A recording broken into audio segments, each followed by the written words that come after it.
நான் ஒரு ரசிகனாக எடுத்து பார்க்கும்போது ஒரு படத்தில் எப்படி ப்ரொஃபஷனல் டான்சர்ஸ் எப்படி பண்ணுவாங்களோ அந்த மாதிரி பண்ணுறாங்க இந்த குழந்தைங்க.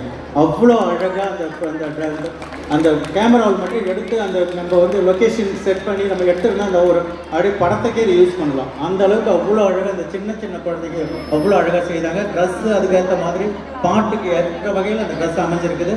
கொரியோகிராஃபி ரொம்ப ரொம்ப அழகாக பண்ணியிருக்கிறாங்க. ஒரு டான்ஸுக்கு எப்படி கொரியோகிராஃபிலாம் பண்ணணுன்றதை அது முறைப்படி செய்திருக்கிறாங்க. அனைத்து குழந்தைகளும் பாராட்டு. அதே போல் இதுக்கு முன்னாடி ஒரு டான்ஸ் பண்ணாங்க, அந்த குழந்தைங்களும் அவ்வளோ அழகாக க்யூட்டாக அவ்வளோ அழகாக செய்தாங்க. ரொம்ப ரொம்ப அழகாக இருக்குது. இதே மாதிரி நீங்கள் படிப்புலையும் அழகாக ஒரே மாதிரி நல்ல மார்க் வாங்கணும். Okay, good. An important announcement. Students' dispersal will take place at the back